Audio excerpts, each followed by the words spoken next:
है और हमारी ये रिक्वेस्ट है कि जो आगे इन्वेस्टिगेशन होगी वो फेयर इन्वेस्टिगेशन होगी ताकि हमें न्याय मिलेगा। और जो केस है वो हमारी ये भी रिक्वेस्ट है कि ये जो केस है वो जो हमारे पहले आए थे जो अच्छे से इन्वेस्टिगेट कर रहे थे नितिन ठाकरे जी, उनको दिया जाए ये केस। और हम चाहते हैं कि इसमें फिर से जो वो कर रहा था 2014 में भी मेरे अब्बा पे हमला हुआ था, तभी भी कोई इन्वेस्टिगेशन सही से हुई नहीं थी। और फिर 2020 में भी उसने करवाया, तभी भी इन्वेस्टिगेशन हो रही थी। तो जो हमारे आयोग है दिलीप पाटिल जी, वो भी मतलब उसने पैसे देके वो सब केस खराब कर दिया था। तो हमारी ये रिक्वेस्ट है कि अभी जो इन्वेस्टिगेशन होगी वो फेयर इन्वेस्टिगेशन होगी। आपने जो मांग की थी जो अधिकारी हो वो अधिकारी के नाम डिस्क्लोज ना किए जाए, क्या मांगते हैं? हाँ, तो अगर अधिकारी के नाम डिस्क्लोज हो गए तो उन पर भी प्रेशर होगा। तो हमारी ये भी रिक्वेस्ट है कि जो हमारे अभी आने वाले अधिकारी होंगे उनके भी नाम डिस्क्लोज ना हो। हम लोग यही चाहते हैं। सबसे पहले तो मैं धन्यवाद कहना चाहूँगी सीएम फडणवीस सर को। उन्होंने जो ऑर्डर दिया है एक फेयर इन्वेस्टिगेशन के लिए, उन्होंने कहा है की अब री इन्वेस्टिगेशन होगी और वो फेयर इन्वेस्टिगेशन होगी असं त्यांनी अनाउन्स केलेलं आहे हाऊसमध्ये। आता आम्हाला जे पाहिजे दॅट इज की कोई ऐसा ऑफिसर आए, ऐसा ईमानदार ऑफिसर इस केस में इन्वॉल्व हो जो पैसे के प्रेशर से इस केस को वापस से उलझाने दे। क्योंकि इससे पहले 2014 में भी ये हुआ कि पैसे देकर वो बच गया, फिर वापस से इस बार भी जब उसने हमला किया, इतने साल से पिछले 5 साल से वो जो बच रहा है, कभी भी उसने ऐसा किया, पैसा दे दिया। तो जिस तरीके से दिलीप पाटिल जो आए थे उन्होंने पैसे लेकर इस चीज को खराब कर देती, हम नहीं चाहते कि फिर से वही चीज फेस करना पड़े। तो इसीलिए अब जो ऑफिसर हमारे केस में आए वो ईमानदार ऑफिसर हो और पैसा लेके वो दब नहीं जाए। We want a fair investigation and we don't want any corrupted officers in our case. जो भी लोग जिन्होंने हमारे न्याय के लिए आवाज उठाई है, जिन्होंने हमारा साथ दिया है, we are really thankful to them. इसी तरह वो हमारा अंत तक साथ दे। और जिस तरह सीएम फडणवीस सर ने एक पिता होने के नाते हम बेटियों का दर्द समझे वो, और उन्होंने हमारी मदद करने के लिए उन्होंने रिप्लाई किया। री इन्वेस्टिगेशन का है तो अब बस ये इंसाफ हमको दिलाया जाए। नजीब मुल्ला जो आरोपी है वो मास्टरमाइंड है, उसने इससे पहले भी ये चीजें की है। उसने पैसे खिलाकर ऑफिसर्स को अपने आप को बचाने के लिए ऑफिसर्स को बोला गया कि मतलब मेरा नाम हटा दो या फिर मुझे बचा लो। तो अब आगे ऐसा ना हो तो आम्हाला फेयर इन्वेस्टिगेशन पाहिजे, आम्हाला जे ऑफिसर्स पाहिजे जो करप्टेड नहीं हो। एंड वो अब ये जो आरोपी है नजीब मुल्ला जो इतने सालों से बच रहा है, बस इसको शिकस्त मिले और इसको अरेस्ट करे। या सरकारकडून तुम्हाला किती अपेक्षा आहेत किंवा तुम्हाला किती वाटते की हे सरकार आता जसं की मुख्यमंत्र्यांनी सांगितलं की पुन्हा चौकशी होईल, पुन्हा आणि नजीब मुल्लांचं नाव देखील मुख्यमंत्र्यांनी त्या अधिवेशनात घेतलेलं आहे, तो तुम्हाला किती आशा आहे मुख्यमंत्र्यांकडून की ही पुन्हा चौकशी होईल आणि तुमच्या बाजूने जो निकाल तुम्हाला अपेक्षित तो लागेल? आम्हाला संपूर्ण ट्रस्ट आहे, कारण की जेव्हा सीएम सरांनी आम्हाला प्रॉमिस केले होते कि जब वो सीएम बन जाएंगे तब वो हमको न्याय दिलवाएंगे। उन्होंने अपने वर्ड्स रखे हैं, ही केप्ट हिज वर्ड्स। जो उन्होंने वर्ड्स रखे थे कि मैं सीएम पद पे आऊंगा तो मैं तुमको न्याय दिलवाऊंगा, मैं तुम्हारे लिए आवाज उठाऊंगा, मैं तुम्हारी मदद करूंगा, उन्होंने वो किया है। तो हमको पूरा भरोसा है जब उन्होंने अपना प्रॉमिस रखा है तब वो अब भी रखेंगे, वो हमको न्याय दिलाने तक हमारा साथ देंगे। मैं आपसे पूछना चाहता हूँ, स्पेशली सीएम सर ने नाम लिया था कि उनकी लड़कियों ने बहुत संघर्ष किया है, तो किस तरह से इतने सालों में आपका संघर्ष रहा है और आज जब फिर से री इन्वेस्टिगेशन होने जा रहा है तब आपको कैसा लगा? देखिए, हमें तो मतलब उन्होंने इतना अच्छा डिसीजन लिया तो हम बहुत उनके आभारी हैं कि उन्होंने ये डिसीजन लिया है। तो कोई भी बेटी होती वो अपने डैड के लिए ऐसे ही लड़ती, वैसे ही हम लड़ रहे हैं और जब तक हमें न्याय नहीं मिलेगा हम लड़ते रहेंगे। इसके पहले क्या हुआ था, किस तरह से केस जो इन्वेस्टिगेशन हुआ था उस बारे में आपको क्या दिक्कत है, किस तरह का इन्वेस्टिगेशन हुआ, कुछ दिशा बोल की आपकी अलग तरह से इन्वेस्टिगेशन गया, क्या हुआ था जरा वो बताइए। इससे पहले जो हमारे आयो थे दिलीप पाटिल, वो उन्होंने बहुत ज़्यादा मतलब उसको केस को उलझा दिया था जो जो हमने FIR में भी नजीमुल्ला का नाम दिया था, लेकिन उसके ऊपर भी कोई कार्रवाई नहीं हुई थी। प्रूफ्स भी थे लेकिन फिर भी उसको अरेस्ट नहीं कर रहे थे। तो मतलब वो लोग ने केस उल्टा फुल्टा कर दिया था। तो ये और नॉर्मली अगर किसी का FIR में नाम होता है तो उसको इन्वेस्टिगेशन करने के लिए बुलाया जाता है, उसको पुलिस स्टेशन बुलाया जाता है, उसको इन्वेस्टिगेट करने के लिए अरेस्ट किया जाता है, ना कि उसके साथ येऊर के बंगले पर और कहीं बाहर यूपी में मीटिंग ली जाती है।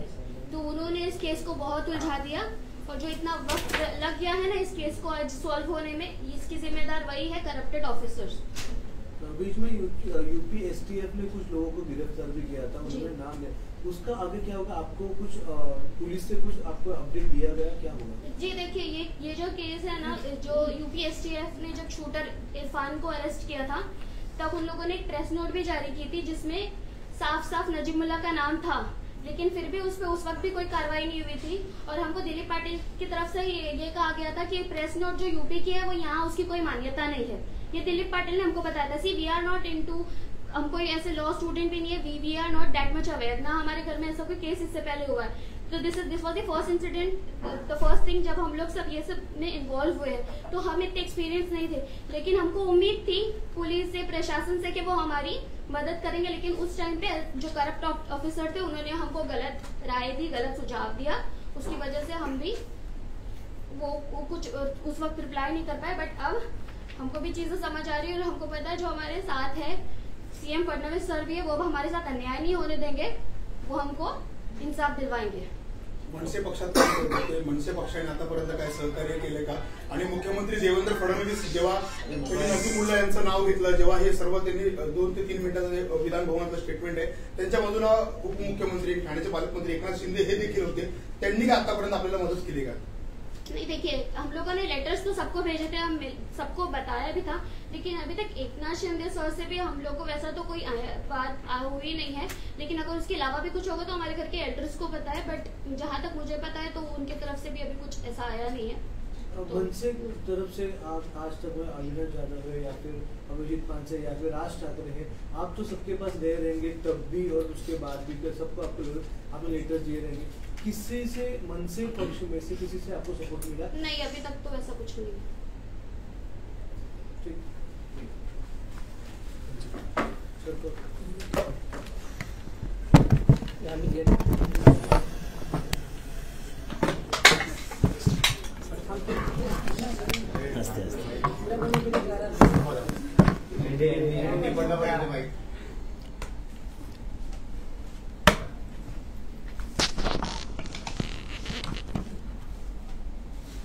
लाईव्ह कोणाचं झालं?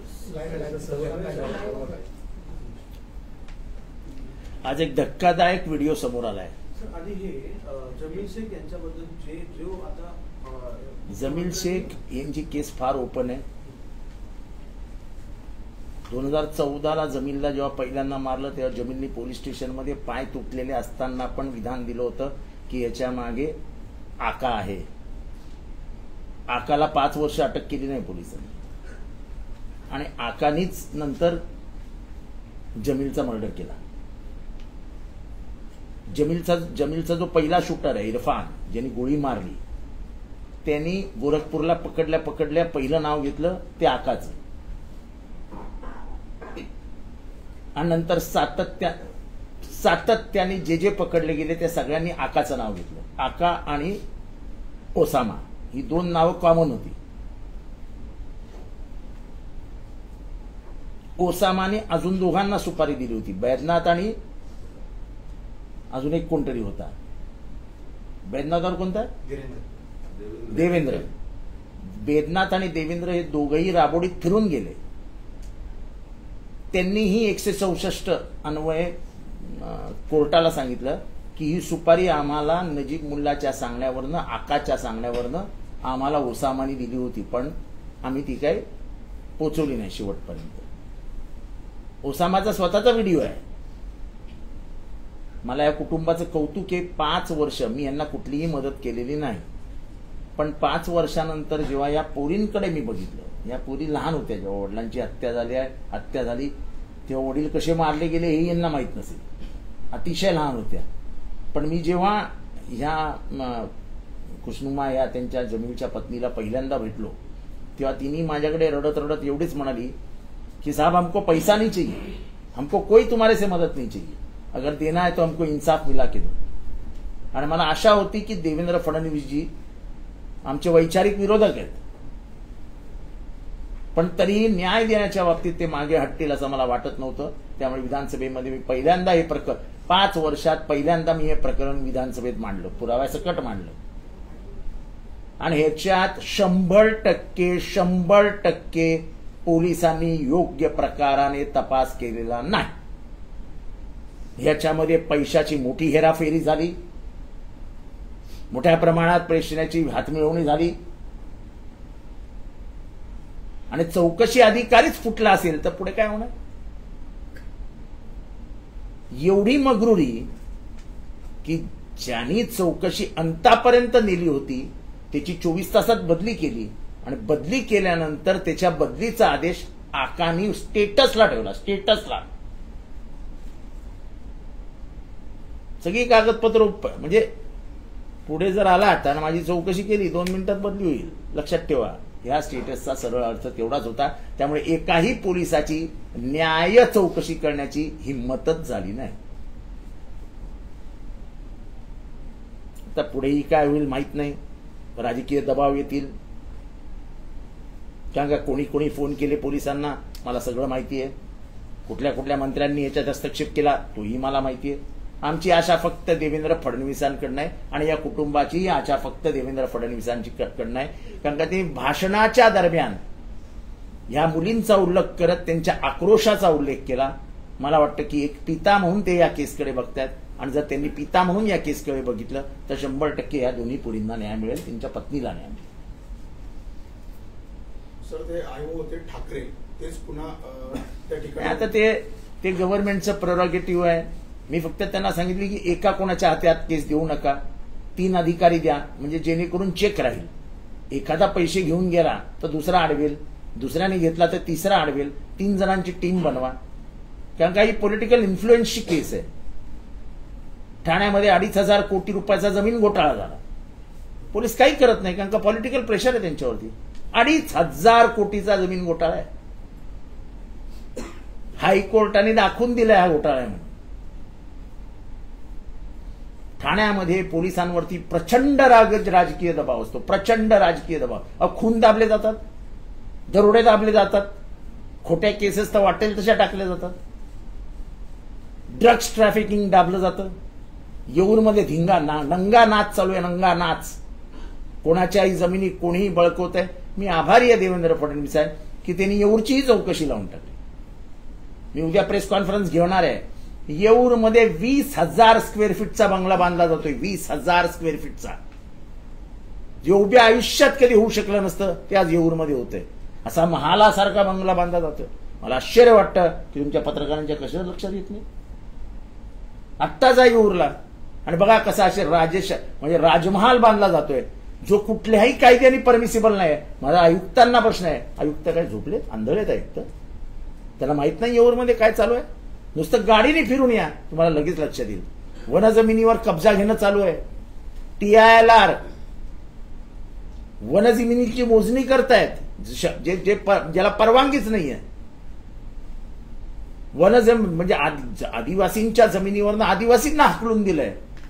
याही याच्यामध्ये मी देवेंद्र फडणवीसजींचा आभारी आहे की त्यांनी सांगितलं एक अधिकारी नेमून आम्ही या सगळ्या प्रकरणाची चौकशी करू.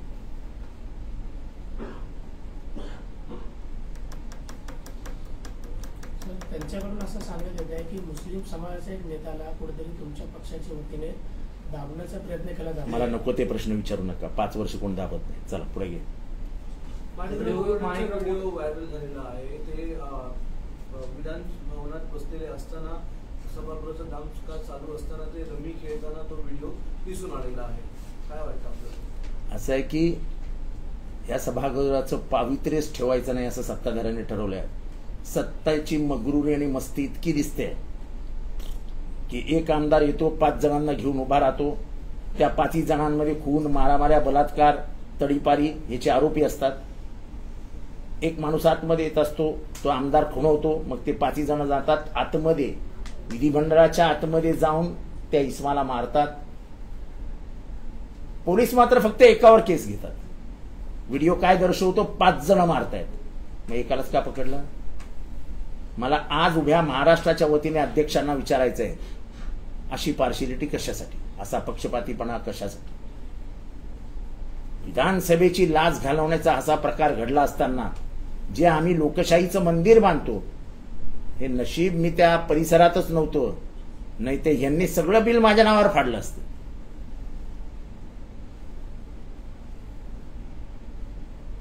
म्हणजे जो आमदार शरद पवारांविषयी अतिशय घाणेरड्या शब्दात बोलतो, जो आमदार उद्धव ठाकरेंना अतिशय खालच्या शब्दात बोलतो, सूर्याजी पिसाळांची औलाद असं म्हणतो, म्हणजे बाळासाहेबांना हे नव्हतंय तुम्ही, जयंत पाटलांनाही तेवढ्याच घाणेरड्या शब्दात हे नव्हतं. म्हणजे काय, कुठली मगरुरी, कुठली मस्ती, हा कुठला सुसंस्कृतपणा? आणि त्याच्यात आता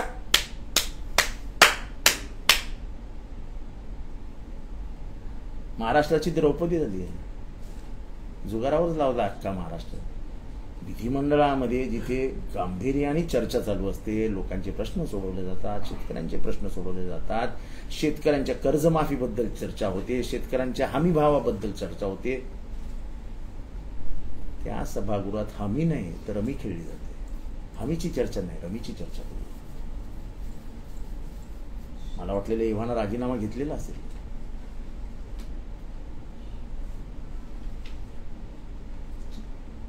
एखादा मंत्री चर्चा सोडून खाली मान घालून रमी खेळताना दिसतोय, आणि ती पण रमी की ज्याच्यामध्ये मागच्या आठवड्यात म्हणजे दोन तरुण पोरांनी आत्महत्या केली गळफास लावून. इथं काय आत्महत्या करतील असं मला वाटत नाही, पण धन्य आहे. हे सभागृहाचं पावित्र्य कसं राहणार?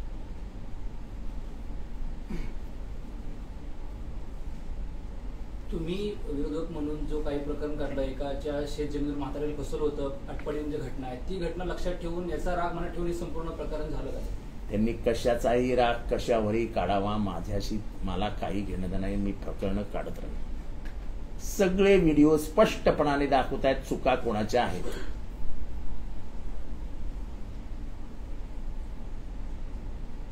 माझी चुकी असेल तर मी उभ्या महाराष्ट्राची सभागृहात नाही, गेटवे ऑफ इंडियात जाऊन महाराजांच्या चरणी जाऊन माफी मागे.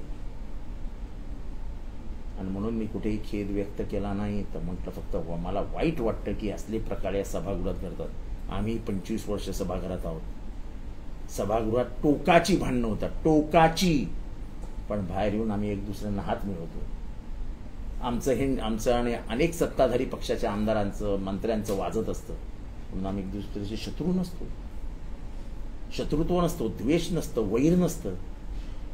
5 गुंड घेऊन यायचे, मकोकाचे आरोपी आणायचे, एमपीडीएचे आरोपी आणायचे, खुनाचे आरोपी आणायचे, त्यांना एकत्रित उभं करायचं आणि नंतर खुनवायचं, जाऊन मारा. ते जाऊन मारतात, पोलिसांना ते व्हिडिओ दिसत नाही. मी नावं देतो ना, कोणी मारलेत त्याची मी नावं दिलेली आहेत ऑलरेडी. का पोलिसांनी आजपर्यंत कोणाला बोलवलं नाही?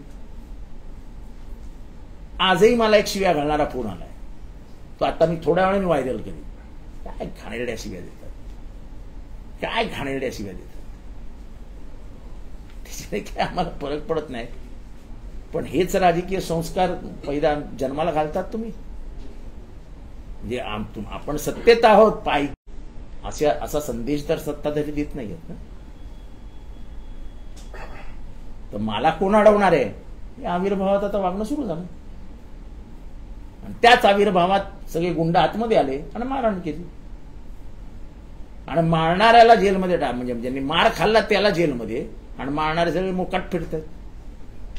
तुमच्यावर देखील त्याच्या प्रकरणामध्ये गुन्हा दाखल केला? मला माहित नाही माझ्यावर काय गुन्हा आहे. माझा कार्यकर्ता आहे नितीन देशमुख, हा माझा कार्यकर्ता आहे आणि मला अभिमान आहे. त्याची कुठेही चुकी नाही. त्याला मारलेला आहे आणि त्याला निष्कारण अरेस्ट केली.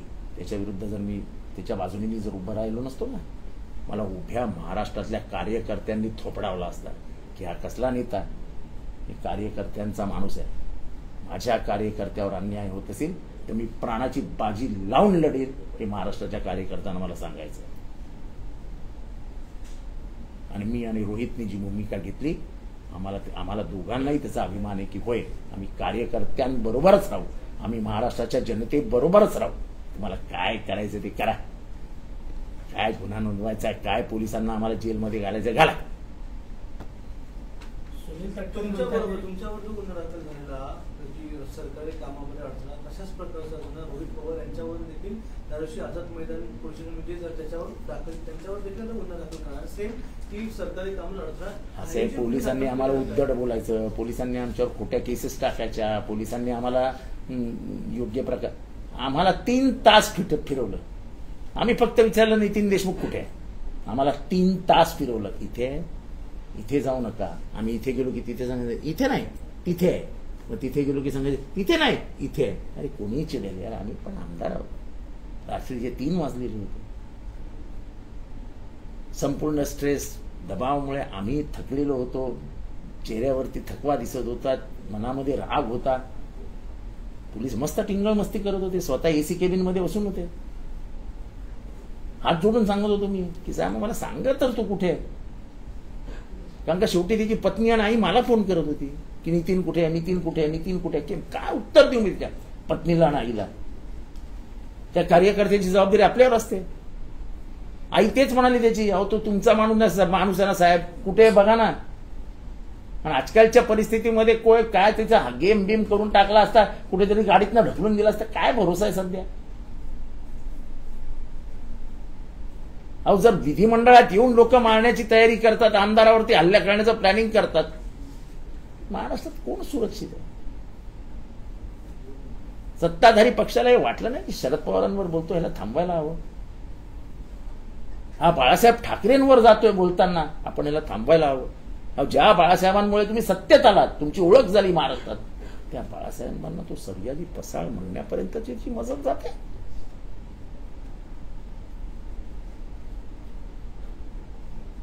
जयंत पाटलांसारख्या अनुभवी नेत्याला इतकं छळलं जातं.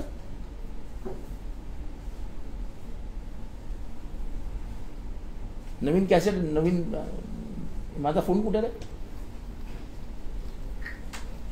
ऐका मी ऐकवतो काय फोन आलेत. ऐका, महाराष्ट्राला यांची राजकीय संस्कृती समजू द्या. शिव्या तर मी पण देऊ शकतो, तो जेवढा शिव्या देतो त्या दुपटीने शिव्या देणारा मी माणूस. काय चालू आहे, तुला गोळ्या घालीन, तुला मारून टाकीन. आणि कोण घाबरत रे. 40 वर्ष झाली मी लढाई लढतोय विचारधारेची, तेव्हा नाही घाबरलो मी.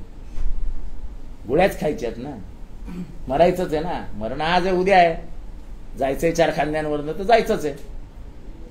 अजरामर पट्टा तर कोणीच घेऊन आलेलं नाही. आणि काय संस्कृती जन्माला घालताय.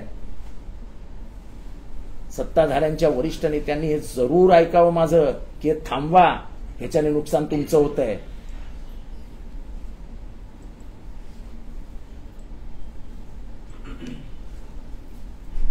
हे तुम्ही चालवूही शकणार नाही, चालवूही.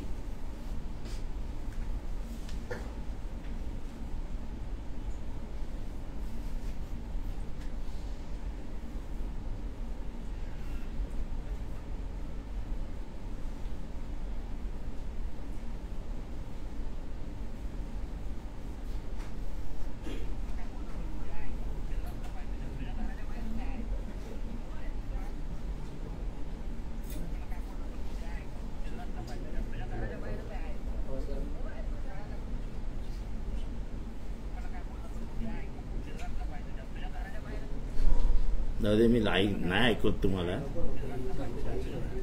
दादा हे ऐकवत नाही मी तुम्हाला, पण मी हे ट्विट करणार आहे. हे मी ट्विट करणार आहे.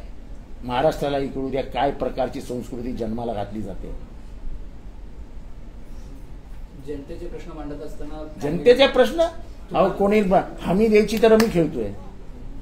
त्यांनी आता एक्सप्लेन दिले की मी युट्यूब बघत असताना त्याची ऍड आली, मी खेळत नव्हतो असं मानकर कोकटे म्हणतात. बोट हलताना दिसत आहेत ना, राजा खाली गुलाम वरती.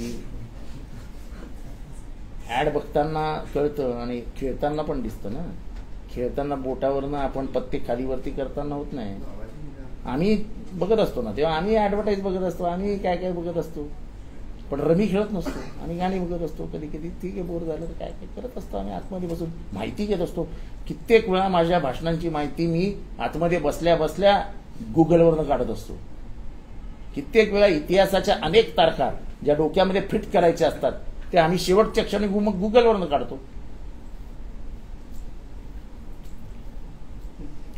तुम्ही हे सर्व प्रश्न मांडत असताना तुमच्या कुटुंबाला इन्व्हॉल्व्ह केलं जाते. नाही, माझ्या बायकोला माझ्या पुरीला ज्या पद्धतीने गोवण्यात आलं, माझ्या पुरीच्या आंतरधर्मीय विवाहाबद्दल ज्याबद्दल बोलण्यात आलं, हे सगळं धक्कादायक हो. आता माझी पोरगी आणि माझी बायको तेवढेच मजबूत आहेत म्हणून एखादी म्हणजे गरीब बिचारी पोरगी असेल तर बिचारी कोलमडून पडायची. ही संस्कृती मी महाराष्ट्रात जन्माला घालता. आमचा पक्ष खूप वेगळा आहे, सुसंस्कृत आणि संस्कारित आहे असं म्हणणाऱ्यांच्या पक्षामध्ये ही पैदास.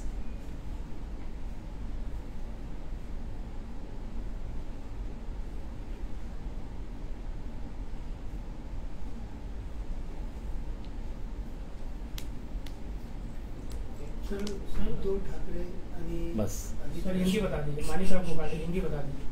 माणिकराव कोकाटे मी 2 विषय सोडून कुठल्याही विषयावर बोलणार नाही. कृषि मंत्री जिस तरीके से सभागृह के अंदर रमी खेलते हुए दिखाई दिए, उसका वीडियो देखो सोशल मीडिया पे आया है, लेकिन कहीं न कहीं यही मंत्री जो अनेक मरतबा इनके ऊपर अनेक आरोप लगे थे, कोई कार्रवाई नहीं होती इनके ऊपर. मालूम नहीं लाडले होंगे, लाडका मंत्री असेल तो लाडकी बहीण, तसं लाडका मंत्री असेल, लाडका मंत्री होगा वो, चहिता मंत्री होगा, तो कैसी कार्रवाई होगी? कार्रवाई होने के लिए जिम्मेदारी लेना जरूरी है. जिम्मेदारी नहीं लोगे तो क्या करोगे?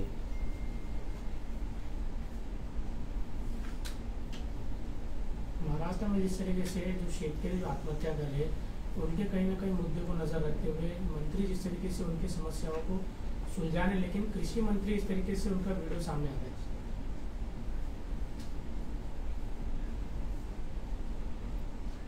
हा व्हिडिओ आहे त्यांचा.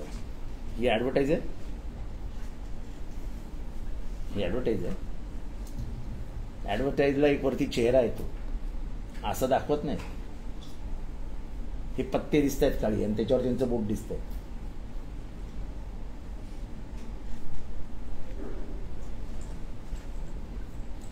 राज्यामध्ये देणे औषध शेतकरी आत्महत्या करतात आहे, पिकाला भाव नाही. जाऊ द्या, रमी खेळायला सांगा ना. आता तुम्ही पत्रकार पण जास्त चिंता करू नका, सांगा रमी खेळ. जंगली रमी में मिल रहे 1,30,00,000 रुपये. म्हणजे काय झालं, हमी भाव पण गेला आणि कर्जमाफी पण झाली. रमी खेळले 1 करोड रुपये मिळतील.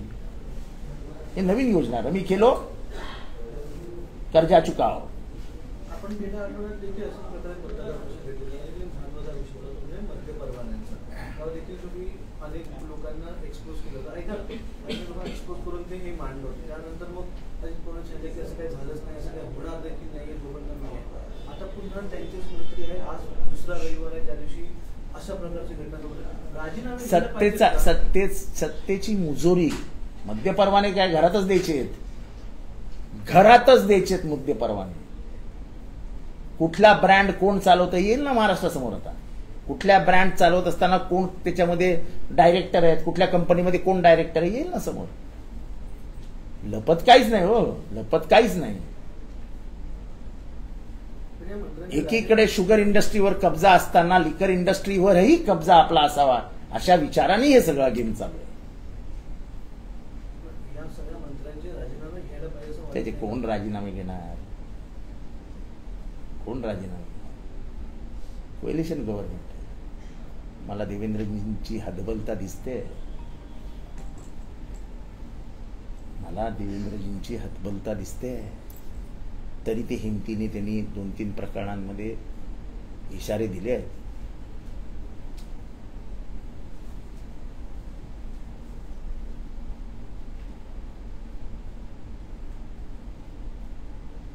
सर, धनंजय मुंडे यांचा राजीनामा घेतला, मात्र 200 दिवसानंतर ते परत बोलतात की माझ्याशी वेळ असले तर बीडचं नाव का खराब केलं, अशा प्रकारचं वक्तव्य आहे. सर, मनसे नेता जमील शेख की जिस तरीके से हत्या कर दी गई थी, उस मामले में दोबारा यूनिवर्सिटी ने ऐसा मुख्यमंत्री ने कहा है जी, मुख्यमंत्री को कहीं ना कहीं कागजात पढ़ के, और खास करके ये बच्चियों ने जो उनको खत लिखा था, उन मुझे लगता है कि उनमें के अंदर छुपा हुआ बाप जागा हो गया, और उन्होंने ही उनके माँ से कहा था, कुलसुमा जो यहाँ बैठी है उनकी माँ, जमील की पत्नी जो बेवा है, उनसे कहा था कि मैं तुमको न्याय दूंगा, मुझे मुख्यमंत्री बनने दे। मुझे लगता है उनके ही दुआओं से वो मुख्यमंत्री बन गए, और मुख्यमंत्री बनने के बाद अब ये हो रहा है। सर, परिवार वाले मांग कर रहे कि जो अधिकारी आएंगे उनके नाम डिस्क्लोज ना किए जाए। ऐसा है, मैंने भी उनसे कहा है कि 3 की टीम बनाए, क्योंकि एक को खरीदा जा सकता है, 3 को नहीं खरीदा जा सकता। अब अगर न्याय ही करने जा रहे हो तो ठीक से करो, ऐसी हमारे मुख्यमंत्री के पास न्याय हो की मांग होगी। और मैं ये बच्चियों को उनको मिलने के लिए, उनका आशीर्वाद लेने के लिए, उनकी दुआएं लेने के लिए लेके जाने वाला हूँ। ये बच्ची जब जमील मरा तब मेरे ख्याल से 5 साल की थी, 7 साल की थी ना बेटा ये, अभी वो 10वीं में है। 10 साल की थी। वो जब भी मरा वो तभी 10 साल की थी, अब ये 10वीं में गई। 10वीं में 90% मिलाई उसने। जब दिन रात माँ को रोते हुए देख रही है, घर में पूरा तनाव है, इस हालत में ये लड़की ने 90% मिलाया। इसको आगे बढ़ाने की जिम्मेदारी समाज की तरफ से हमने लेनी चाहिए, क्योंकि बाप नहीं है घर में तो उनके ऊपर क्या गुजरती होगी ये एक बाप को ही पता चलता है। और मुझे लगता है कि देवेंद्र जी फडणवीस आज बाप के रूप में आगे आ गए। सर, जिस तरीके से ये केस इन्वेस्ट हुए, परिवार की सुरक्षा को लेकर क्या कुछ मांग? अरे कौन मारेगा यार, बहुत मारने वाले गए अभी, छोड़ो। आसान है क्या? चले 1 बार मारा किसी को, 2 बार मारा किसी को, क्या अमर पट्टा लेके आए क्या? गोली मारते घूमेगा क्या? डराओ मत यार, डराओ मत। और ये लड़कियां जो लड़ रही है वो डरने वाली नहीं है। वैभवी देशमुख डरी क्या? मैं लड़कियों, ये जो फैमिली है उनके लिए मुझे दिल में बहुत ये है। 5 साल अकेले लड़ते रहे, अकेले, बिना पैसे के।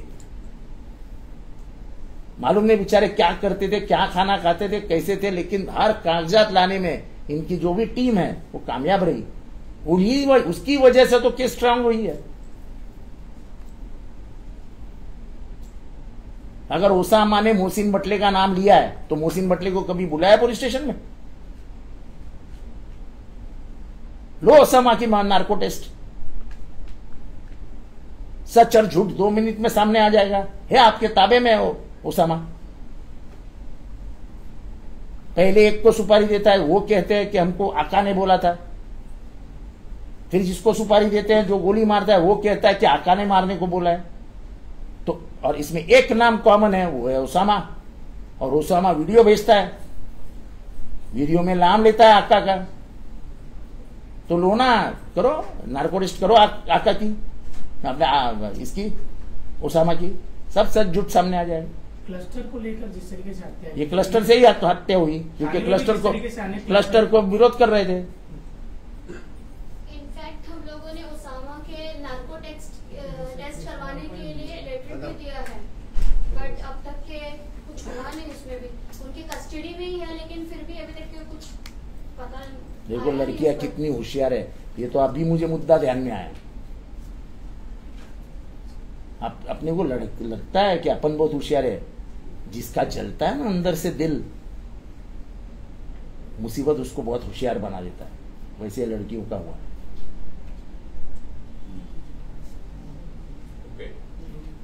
चला।